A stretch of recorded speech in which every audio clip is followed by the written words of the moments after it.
విజయవాడ వరద బాధితుల కోసం చిన్నపిల్లల దగ్గర నుంచి కూడా డబ్బులు తీసుకోవడం సరికాదని సీఎం చంద్రబాబుకు పీసీసీ చీఫ్ వైఎస్ షర్మిల చురకలంటించారు. ఇవాళ రాజరాజేశ్వరిపేటలోని వరద ముంపు బాధితుల్ని షర్మిల పరామర్శించారు. ఈ సందర్భంగా వారి కష్టాలను అడిగి తెలుసుకున్నారు.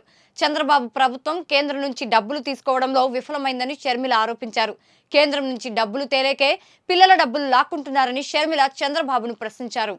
ఇది ఎక్కడ విడ్డూరం అడుగుతున్నాం. చంద్రబాబు గారు డబ్బులు తీసుకోవాల్సింది చిన్నపిల్లల దగ్గర నుంచి కాదు. చంద్రబాబు గారు డబ్బులు తీసుకోవాల్సింది బీజేపీ పార్టీ దగ్గర నుంచి. బీజేపీ పార్టీకి ఆంధ్ర రాష్ట్ర ప్రజలు ఇప్పుడే కాదు గత 10 సంవత్సరాలుగా అందరు ఎంపీలు ఊడిగలు చేస్తున్నారు. అటు వైసీపీ అయితేనేమి, ఇటు తెలుగుదేశం పార్టీ ఏమి 25 ఎంపీలను బీజేపీ పార్టీ ఎట్లా ఇష్టం వస్తే అట్లా వాడుకుంటున్నారు. మరి ఇప్పుడు చంద్రబాబు గారు డబ్బులు తీసుకోవాల్సింది బీజేపీ పార్టీ దగ్గర కాదా? ఇప్పుడు వసూలు చేయాల్సింది బీజేపీ పార్టీ దగ్గర కాదా? చంద్రబాబు గారిని అడుగుతున్నాం, ఇది పబ్లిసిటీ స్టంట్ కాకపోతే ఏమిటి అంటున్నాం. అంత చిన్న పిల్లలకు పాకెట్ మనీ ఇవ్వడం ఏమిటి? ఆ మనీని మీరు తీసుకోవడం ఏమిటండి? పిల్లలు కాదు కదా డబ్బులు ఇవ్వాల్సింది, పిల్లల దగ్గర నుంచి కాదు కదా మీరు డబ్బులు తీసుకోవాల్సింది. బీజేపీ పార్టీ దగ్గరికి వెళ్లి తీసుకురండి. 10,000 కోట్ల సాయం వెంటనే తీసుకురావాలని చంద్రబాబు గారిని డిమాండ్ చేస్తున్నాం. అంతేకాదు ఈ ప్రజలందరి తరపున డిమాండ్ చేస్తున్నాం, ఒక్కొక్కరికి కనీసం 1,00,000 రూపాయలైనా కాంపన్సేషన్ ఇవ్వాల్సిన అవసరం ఉంది. ప్రభుత్వాన్ని గట్టిగా డిమాండ్ చేస్తున్నాం. ప్రతి ఇంటికి నష్టం జరిగింది, ఆస్తి నష్టం జరిగింది, పంట నష్టం జరిగింది, ఇళ్ల నష్టం జరిగింది.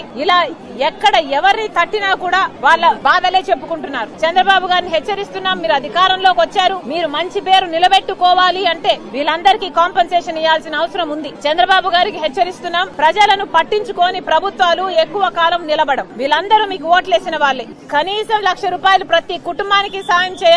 అంతేకాదు పంట నష్టం కూడా చాలా జరిగింది.